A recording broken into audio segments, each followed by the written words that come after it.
আমার বাবা স্বর্গীয় অমূল্যচন্দ্র পাল, উনি ভোরবেলা স্বপ্নে আদেশ পান যে মা অন্নপূর্ণা ওনাকে পুজো পেতে চায়, মা অন্নপূর্ণা। তাই উনি এই পুজোটা শুরু করেছিলেন এবং এই পুজো আমাদের দেখতে দেখতে ৩৮ বছরে পদার্পণ করলো এবং এই পুজোটা আমরা আস্তে আস্তে অনেক বড় আকারে শুরু করেছি বা হচ্ছে। বহু দূর দূরান্ত থেকে লোকরা এসে এই পুজো দেখে এবং পুজো দিয়েও যান। আমরা জানলাম আপনাদের পূর্বপুরুষ স্বপ্নে আদেশ পেয়েছিলেন অন্নপূর্ণা পুজোর। তার স্বপ্নাদেশটা সম্পর্কে আপনি যদি একটু বলেন। মানে अन्नपूर्णे सदापूर्णे शंकर प्रणबल्लभे ज्ञान वैराग्य सिद्धार्थं वीक्षं देहि च पार्वती। কলকাতার উত্তর শহরতলির বরানগরের পালবাড়ির অন্নপূর্ণা পুজো এবছর ৩৮তম বর্ষে পদার্পণ করল। আমার শ্বশুরমশাই অমূল্যচন্দ্র পাল সেই অন্নপূর্ণা মার স্বপ্ন আদেশ পেয়েছিলেন। সেই জন্য মা অন্নপূর্ণার মায়ের হাতে চাল ছিল, সেই চাল শিবের হাতে দিচ্ছিল। খুব হাসি মুখে সেই চালটা প্রবেশ করেছিল। প্রবেশ করার পরে সে আমাদের বাড়ির যে পরিবার তারা খুব আনন্দিত হয়েছে এবং সেই হিসাবেই আমাদের পুজো প্রত্যেক বছরই হয়। মহা সমারোহে ধুমধাম করে পুজোর আয়োজন করেছেন পরিবারের সদস্যরা। এবছরের থিম পৌষের কথা চৈত্রে। থিম ভাবনার পাশাপাশি প্রতিমাতেও রয়েছে অভিনবত্বের ছোঁয়া। সকাল থেকেই শুরু ভক্তদের আনাগোনা। এইবার আমরা বাড়ির সবাই সদস্যরা একসঙ্গে মিলেমিশে নাড়ু বানাই, নারকেল নাড়ু, ক্ষীরের নাড়ু বানাই। তারপরে ভোগের মধ্যে থাকে সুজি, লুচি, মালপোয়া, তারপরে অন্ন থাকে, খিচুড়ি থাকে, পোলাও থাকে, তার মধ্যে ৫ রকম ভাজা থাকে, ২ রকম ডাল, তারপরে পটলের তরকারি, পনিরের তরকারি, আরও অনেক কিছু থাকে এর মধ্যে। পরিবার সূত্রে জানা যায় স্বপ্নাদেশে মা নিজেই চেয়েছিলেন পুজো পেতে। ১৯৮৭ সালে পুজোর সূচনা বংশ পরম্পরায় এগিয়ে চলেছে আজও। মা অন্নপূর্ণা যেন বাড়িরই মেয়ে। কবে মেয়ে বাপের বাড়ি আসবে সেই অপেক্ষায় সারা বছর দিন গুনতে থাকেন পালবাড়ির সদস্যরা। মেয়েকে কাছে পেয়ে আদর করে খাওয়ান ক্ষীর, নাড়ু, খিচুড়ি, তরকারি, পোলাও, আরও কত কি।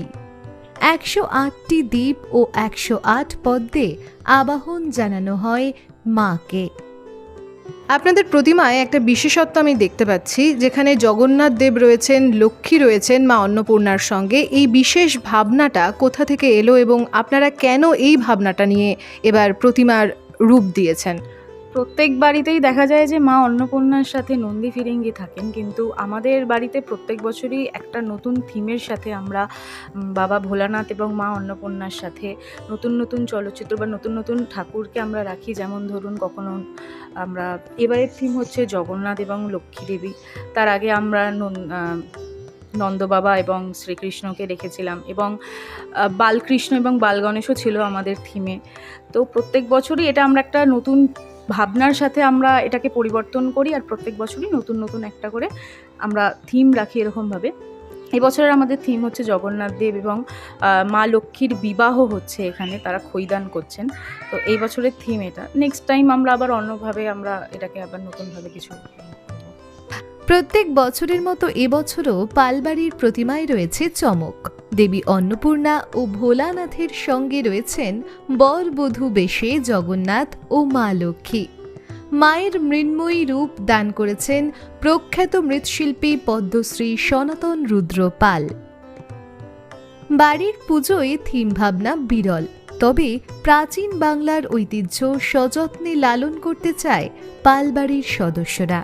হ্যাঁ, আমাদের এবার থিমটা ওরমভাবেই ভাবনায় রাখা হয়েছে। যেহেতু এবছর আমরা মা লক্ষ্মী এবং জগন্নাথ দেবের বিবাহটা রেখেছি, তাই আমাদের বাড়িতে যে ঠাকুর রয়েছে প্রতিষ্ঠিত তাদের সবাইকেই আমরা সেই থিমেই সাজিয়েছি। তো সবার মাথাতেই আপনি দেখতে পাবেন টোপর বা মুকুট রয়েছে, তো সেইভাবেই আমাদের সাজানো হয়েছে এবার।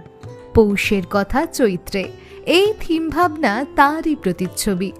মণ্ডপসজ্জার কারিগরি নিজে হাতেই করেছেন পরিবারের সদস্যরা।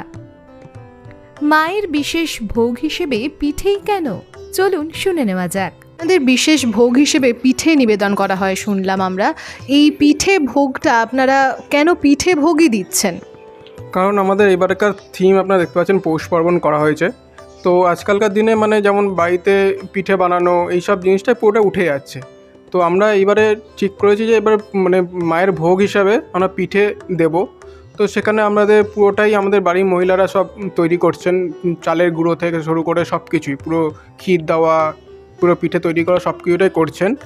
তো এবারে আমাদের পিঠে ভোগ হিসাবে ভাপা পিঠে আছে, পাটিসাপটা রয়েছে, চিতই পিঠে রয়েছে, চষি পিঠে রয়েছে। তো এইসব আমরা পুরোটাই মাকে ভোগ প্রদান করব। আমরা এখানে থিমে দেখতে পাচ্ছি যে গাছের তলায় সাধু বাবাকে রাখা হয়েছে এবং মাটিতে কিছু কাঠামোও পড়ে রয়েছে। আপনাদের এই থিম ভাবনার কারণটা কি? আমাদের এবার পুজোর পরিকল্পনাই হচ্ছে যে পৌষের কথা চৈত্রে, যেখানে আপনারা দেখতেই পাচ্ছেন যে এখানে এক সাধুকে বসানো হয়েছে। কারণ চৈত্র মাসে সাধু সন্ন্যাসীরা, ভণ্ড সাধুরা বেরোন। ঠাকুরকে গঙ্গায় ভাসান দেওয়ার পর যে কাঠামোগুলো পড়ে থাকে সেই কাঠামোগুলোকে অশ্রদ্ধার সাথে গাছতলা এখানে সেখানে যে ফেলে রাখা হয়, আমরা এই থিমের মাধ্যমে বার্তা দিতে চাই যে এইভাবে যে ঠাকুরগুলোকে আমরা নিষ্ঠার সাথে পুজো করছি, সেই ঠাকুরের কাঠামোগুলোকে এরকমভাবে যেখানে সেখানে ফেলে রাখা উচিত নয়।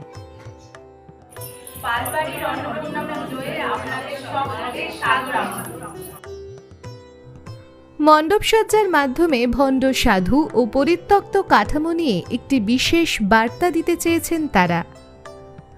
পালবাড়ির পুজো দেখতে দর্শনার্থীদের ভিড় চোখে পড়ার মতো।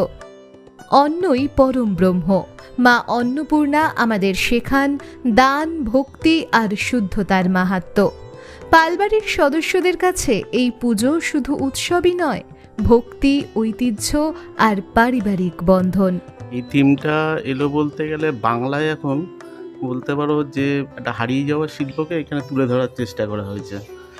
যেমন গ্রাম বাংলায় এই শিল্পটা ছিল, বর্তমানে বলতে পারো এই পিঠে পুলিটা আগেকার দিনে মা ঠাকুরমারা করতো, কিন্তু এখন বর্তমানে ঘরে ঘরে এই এখন আর কেউই করে না।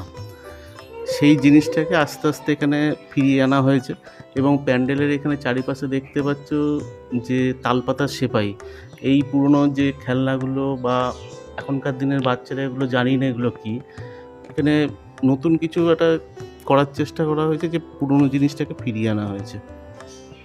তো আমাদের পালবাড়ির দালানে আমরা বিগত কিছু বছর ধরে আমরা একটু অভিনবত্বের ছোঁয়া দিতে শুরু করেছি। বিগত কিছু বছরে আমরা টোটালি আমরা থিমের ব্যাপারে আর কিছু মানে পুজোটা ট্র্যাডিশন থেকে আমরা একটু থিমের দিকে গেছি। তো এটাই কিন্তু আমাদের বিগত কিছু বছর ধরে দর্শকের কিন্তু এবং তাদের আকর্ষণও কিন্তু বেড়েছে আমাদের এই পালবাড়ির পুজোতে।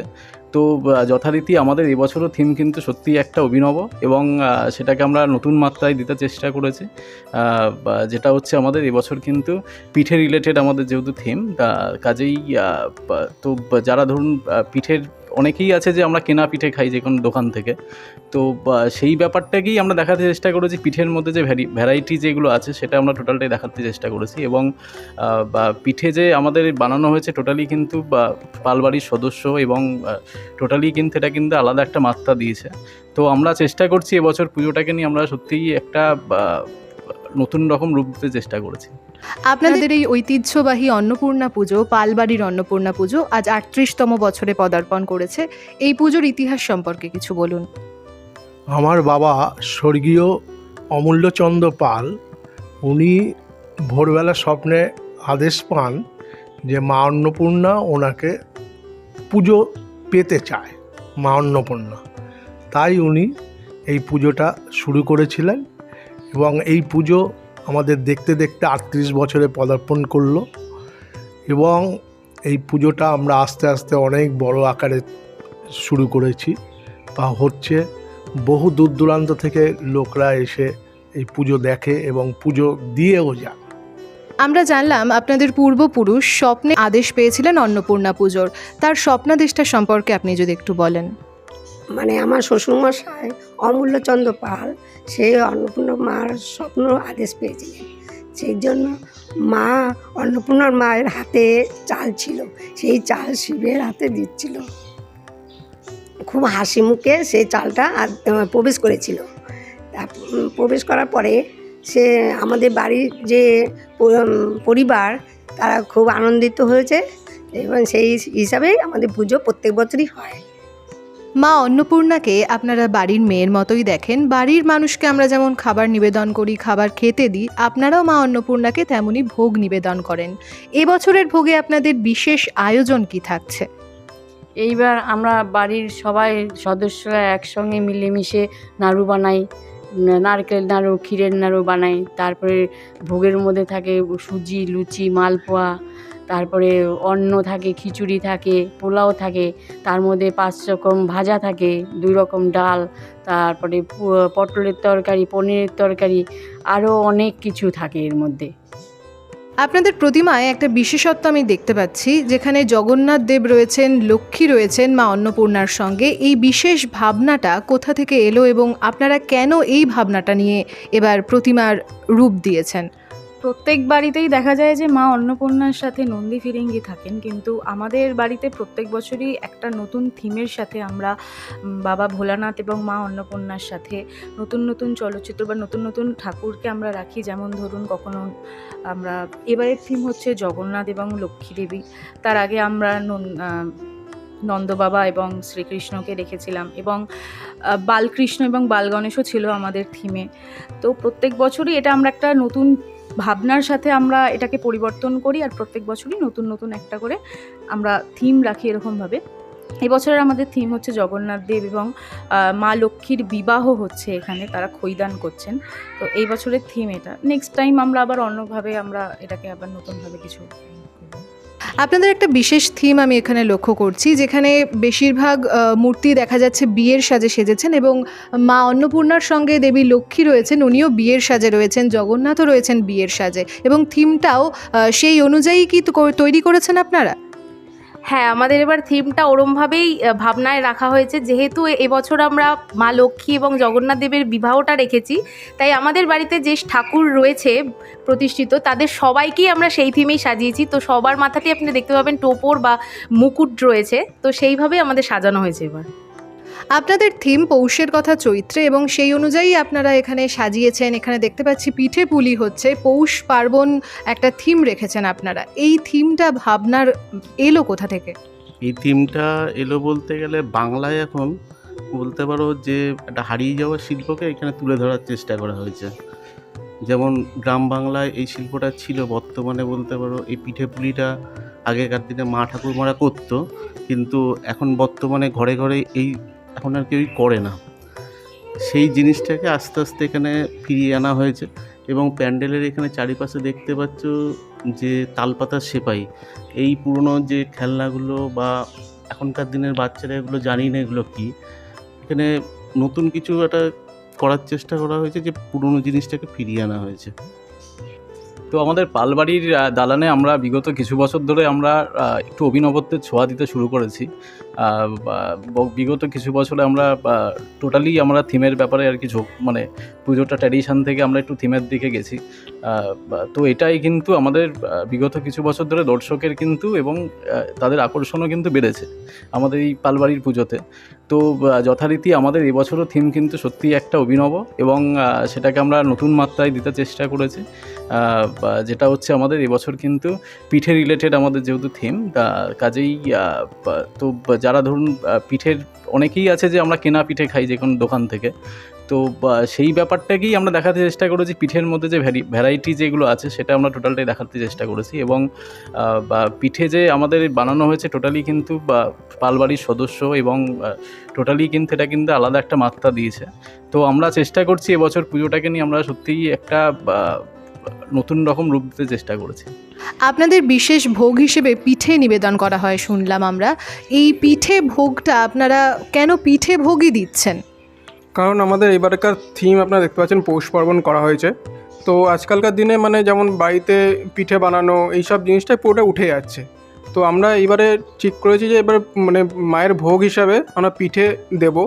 তো সেখানে আমাদের পুরোটাই আমাদের বাড়ির মহিলারা সব তৈরি করছেন, চালের গুঁড়ো থেকে শুরু করে সব কিছুই, পুরো ক্ষীর দেওয়া, পুরো পিঠে তৈরি করা সব কিছুটাই করছেন। তো এবারে আমাদের পিঠে ভোগ হিসাবে ভাপা পিঠে আছে, পাটিসাপটা রয়েছে, চিতই পিঠে রয়েছে, চষি পেঠে রয়েছে, তো এইসব আমরা পুরোটাই মাকে ভোগ প্রদান করব। আমরা এখানে থিমে দেখতে পাচ্ছি যে গাছের তলায় সাধু বাবাকে রাখা হয়েছে এবং মাটিতে কিছু কাঠামোও পড়ে রয়েছে। আপনাদের এই থিম ভাবনার কারণটা কি? আমাদের এবার পুজোর পরিকল্পনাই হচ্ছে যে পৌষের কথা চৈত্রে, যেখানে আপনারা দেখতেই পাচ্ছেন যে এখানে এক সাধুকে বসানো হয়েছে, কারণ চৈত্র মাসে সাধু সন্ন্যাসীরা ভণ্ড সাধুরা বেরোন। ঠাকুরকে গঙ্গায় ভাসান দেওয়ার পর যে কাঠামোগুলো পড়ে থাকে সেই কাঠামোগুলোকে অশ্রদ্ধার সাথে গাছতলা এখানে সেখানে যে ফেলে রাখা হয়, আমরা এই থিমের মাধ্যমে বার্তা দিতে চাই যে এইভাবে যে ঠাকুরগুলোকে আমরা নিষ্ঠার সাথে পুজো করছি, সেই ঠাকুরের কাঠামোগুলোকে এরকমভাবে যেখানে সেখানে ফেলে রাখা উচিত নয়। পালবাড়ির অন্নপূর্ণা পুজোয় আপনাদের সকলকে স্বাগত।